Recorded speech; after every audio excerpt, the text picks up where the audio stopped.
ভাইয়া আসসালামু আলাইকুম। আসসালামু আলাইকুম। ওয়ালাইকুম আসসালাম। আমি আপনার থেকে আজকে জানতে চাই একজন চট্টগ্রাম বাইক রাইডারের ইনকাম কেমন, আমি আজকে আপনার থেকে জানতে চাই।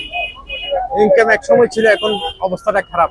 কারণ হচ্ছে তেলের দাম বাড়তি, সরঞ্জামের দাম বাড়তি, মোবাইলের দাম বাড়তি, সবকিছুর দাম বাড়তি। আচ্ছা আচ্ছা। আগে মোটামুটি ইনকাম ছিল, এখন দুই একটু বছর আগে ভালো ছিল, 2-3 বছর আগে ভালো ছিল।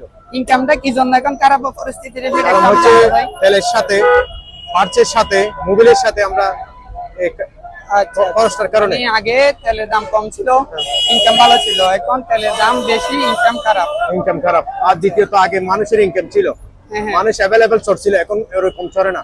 এখন লোকালের চিন্তা করে 5 টাকা কিভাবে বউ বাচ্চার জন্য নিয়ে যাবো। আগে দৈনিক কত টাকা ইনকাম হতো আর আগে 1000-1500 টাকা।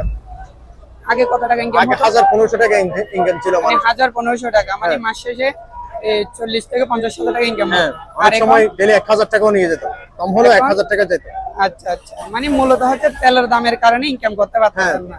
আগে পরিস্থিতি মানুষের ভালো ছিল, ইনকামও ছিল, আচ্ছা মানুষও চড়ছিল, টাকাও দিয়েছিল। এখন 200 টাকার ভাড়া 100 টাকা বলে। আচ্ছা ভাই। এখন কিভাবে লুম নিবে? আচ্ছা তেলের ভাই, দাম বেড়ে গেছে, ভাড়াটা কমে গেছে। আচ্ছা ভাই, আপনি আমাকে তথ্যটা দেওয়ার জন্য অসংখ্য ধন্যবাদ আপনাকে ভাইয়া। আসসালামু আলাইকুম।